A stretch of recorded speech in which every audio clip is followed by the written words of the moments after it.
Hello, good afternoon. Daily की तरह PYQ start करते हैं हम, क्योंकि कुछ एग्जाम्स हैं इसलिए मैं डेली पीवाईक्यू लेकर आ रही हूँ। चलिए स्टार्ट करते हैं। हम अपने क्वेश्चंस लेते हैं। क्या है क्वेश्चंस? क्वेश्चन 1 क्या कह रहा है? आज मैं बौद्ध धर्म के बारे में पढ़ाऊंगी आपको, ठीक है? वहां से कुछ क्वेश्चंस लेकर आई हूँ। चलिए, यहाँ पर बुद्ध होगा, यहाँ पे सही कर लीजिए आप लोग। बुद्ध लिखा है यहाँ पे, ठीक है? बुद्ध कर लीजिए यहाँ पे, बुद्ध बुद्ध कर लीजिए यहाँ पे, ठीक है? चलिए आप लोग कर लीजिए अपने हिसाब से। बुद्ध का जन्म हुआ था ऑप्शन नंबर ए वैशाली में, ऑप्शन नंबर बी लुम्बिनी में, ऑप्शन नंबर सी कपिलवस्तु में, ऑप्शन नंबर डी पाटलिपुत्र में। बताइए इस क्वेश्चन का आंसर क्या होगा? Option number B is the correct answer. ये क्वेश्चंस तो आप अवगत होंगे, इसलिए मैं जल्दी जल्दी आपको एक सरसरी नजर से ये क्वेश्चंस कंप्लीट करा रही हूँ। थोड़ी बहुत कभी कभी कंफ्यूजन होती है, इसलिए चलिए पढ़ते हैं हम क्वेश्चंस को। Option number B is the correct answer. Lumbini, Lumbini में हुआ था बुद्ध का जन्म, ठीक है? चलिए क्वेश्चन नंबर 2 की तरफ चलते हैं। लुम्बिनी गौतम बुद्ध का जन्म स्थल था। यहाँ पर बुद्ध कर लीजिए, जहां पर बौद्ध लिखा है वहां पर बुद्ध कर लीजिए। बुद्ध का जन्म स्थल था। इसका समर्थन किसके एक अभिलेख से मिलता है? अभिलेख की बात की गई है, किस अभिलेख में मिलता है इसका समर्थन? Option number A Ashoka, option number B Kanishka, option number C Harsha, option number D Dharmapala. किसके अभिलेख में मिलता है? ये राजा थे, इनके अभिलेख में, किसके अभिलेख में मिलता है? तो option number A is the correct answer. Ashok के अभिलेख में मिलता है। लुम्बिनी गौतम बुद्ध का जन्म स्थल है, इसका जो उल्लेख मिलता है वो अशोक के अभिलेख में मिलता है, राइट? क्वेश्चन नंबर 3 की तरफ मूव करेंगे। क्वेश्चन नंबर 3 है आपका बुद्ध की मृत्यु जहां हुई थी वह स्थान अब कहाँ है? बताइए। Option number A Madhya Pradesh, option number B Himachal Pradesh, option number C Bihar, option number D Uttar Pradesh. बताइए इस क्वेश्चन का आंसर क्या होगा? बताइए इस क्वेश्चन का आंसर होगा option number D is the correct answer. देखिए, हल्के में मत लीजिए ये क्वेश्चन, इस टाइप के क्वेश्चन पूछ ले जाते हैं तभी कंफ्यूजन हो जाती है एग्जाम में, ठीक है? चलिए ध्यान से देखिएगा इन क्वेश्चंस को, तभी लेकर आई हूं मैं। बुद्ध के जीवन की किस घटना को महाभिनिष्क्रमण के रूप में जाना जाता है? क्वेश्चन नंबर 4 क्या कह रहा है? बुद्ध के जीवन की किस घटना को महाभिनिष्क्रमण के रूप में जाना जाता है? तो इस क्वेश्चन का आंसर क्या होगा? ऑप्शन नंबर ए उनका महापरिनिर्वाण, ऑप्शन नंबर बी उनका जन्मस्थल, ऑप्शन नंबर सी उनका गृह त्याग, ऑप्शन नंबर डी उनका प्रबोधन। बताइए इस क्वेश्चन का आंसर क्या होगा? Option number C is the correct answer, उनका गृह त्याग, राइट? चलिए नेक्स्ट क्वेश्चन की तरफ मूव करते हैं। क्वेश्चन नंबर 5 क्या कह रहा है? क्वेश्चन नंबर 5 कह रहा है बुद्ध ने सर्वाधिक उपदेश दिए थे। देखिए यहाँ पे भी बुद्ध लिखा हुआ, बुद्ध कर लीजिए। बुद्ध ने सर्वाधिक उपदेश दिए थे, कहाँ पर दिए थे, कौन से स्थान पर दिए थे? ऑप्शन नंबर ए वैशाली में, ऑप्शन नंबर बी श्रावस्ती में, ऑप्शन नंबर सी कौशाम्बी में, ऑप्शन नंबर डी राजगृह में। तो इस क्वेश्चन का आंसर क्या हो जाएगा? बुद्ध ने सबसे ज्यादा उपदेश कहाँ पर दिए थे अपने? बताइए।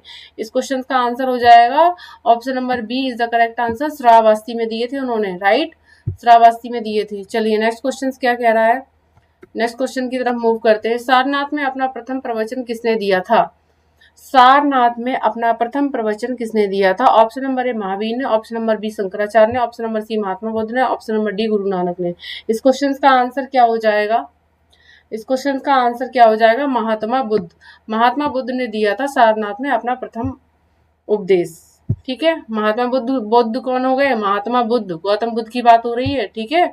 चलिए नेक्स्ट क्वेश्चन की तरफ चलते हैं। क्वेश्चन नंबर 7, ये देखिए बुद्ध लिखा हुआ है, बुद्ध है यहाँ पे।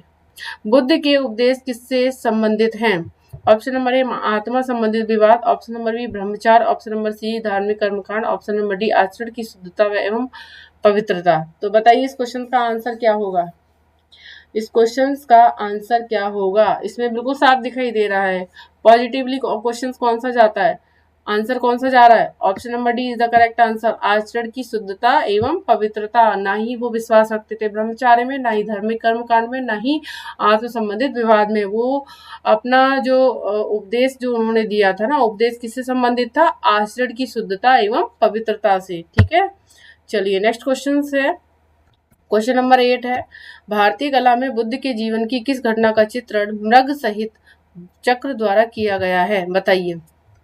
ऑप्शन नंबर ए महाभिनिष्क्रमण, ऑप्शन नंबर बी संबोधित, ऑप्शन नंबर सी प्रथम उपदेश, ऑप्शन नंबर डी निर्वाण। बताइए इस क्वेश्चन का आंसर क्या हो जाएगा? बताइए इस क्वेश्चन का आंसर हो जाएगा प्रथम उपदेश। Option number C is the correct answer, प्रथम उपदेश, ठीक है? चलिए क्वेश्चन नंबर 9 है, बोध गया में महात्मा बुद्ध ने 2 बंजारों को उपदेश देकर अपना उपासक बना लिया था। निम्नलिखित में से वे 2 बंजारे कौन थे जिनको उपासक बनाया था? महात्मा बुद्ध ने दो उपासक थे, 2 अनुयायी थे, उनको अपना 2 बंजारे थे, उनको अपना उपासक बना लिया था, अनुयायी बना लिया था। कौन थे वो? ऑप्शन नंबर ए मल्लिक और तपस्सु, ऑप्शन नंबर बी मल्लिक और देवदास, ऑप्शन नंबर सी तपस्सु और शूलक, ऑप्शन नंबर डी शूलक और देवदास। इस क्वेश्चन का आंसर क्या हो जाएगा? मल्लिक और तपस्सु, यानी कि option number A is the correct answer, Mallik और तपस्सु। ठीक है, इस क्वेश्चन का आंसर हो जाएगा। चलिए अब हम नेक्स्ट क्वेश्चन की तरफ मूव करते हैं। नेक्स्ट क्वेश्चन क्या कह रहा है? धर्म चक्र परिवर्तन किया गया था कहाँ पर? ऑप्शन नंबर ए सांची में, ये जगह प्लेस के नाम है। ऑप्शन नंबर बी श्रावस्ती में, ऑप्शन नंबर सी सारनाथ में, ऑप्शन नंबर डी वैशाली में। इस क्वेश्चन का आंसर दीजिए, कहाँ पर दिया था? धर्म चक्र परिवर्तन किया गया था, कहाँ पर किया गया था? सारनाथ में। Option number C is the correct answer, Sarnath में। ठीक है, चलिए नेक्स्ट क्वेश्चन की तरफ मूव करते हैं। नेक्स्ट क्वेश्चन हमारा क्या कह रहा है? नेक्स्ट क्वेश्चन है, बौद्ध संघ में भिक्षुणी के रूप में स्त्रियों के प्रवेश की अनुमति बौद्ध द्वारा दी गई थी, बताइए कहाँ पर? ऑप्शन नंबर ए श्रावस्ती में, ऑप्शन नंबर बी वैशाली में, ऑप्शन नंबर सी राजगृह में, ऑप्शन नंबर डी कुशीनगर में। बौद्ध संघ में पहले भिक्षुणियों का आना नहीं होता था, तो भिक्षुणियों के रूप में स्त्रियों के प्रवेश की अनुमति बौद्ध द्वारा दी गई थी। कहाँ पर दी गई थी बौद्ध संघ में? बताइए किस जगह दी गई थी? बताइए इस क्वेश्चन का आंसर क्या हो जाएगा? इस क्वेश्चन का आंसर हो जाएगा option number B is the correct answer, Vaishali में। ठीक है, नेक्स्ट क्वेश्चन की तरफ मूव करते हैं। नेक्स्ट क्वेश्चन क्या कह रहा है? निम्नलिखित में से कौन बौद्ध के जीवन काल में ही संघ प्रमुख होना चाहता था? बताइए बौद्ध के जीवन काल में ही संघ प्रमुख होना चाहता था कौन? Option number A Devadatta, option number B Mahakashyapa, option number C Upali, option number D Anand. बताइए कौन होना चाहता था? बताइए इस क्वेश्चन का आंसर क्या होगा? इस क्वेश्चन का आंसर हो जाएगा option number A is the correct answer, Devadatta. ठीक है, चलिए नेक्स्ट क्वेश्चन की तरफ मूव करते हैं। क्वेश्चन नंबर 13, संसार अस्थिर और क्षणिक है का निम्न में से किससे संबंधित है?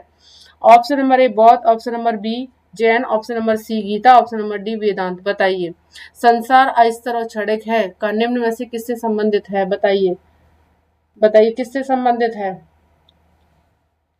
बताइए किससे संबंधित है? बौद्ध, ये बौद्ध से संबंधित है। ठीक है, A is the correct answer, बौद्ध धर्म से संबंधित है।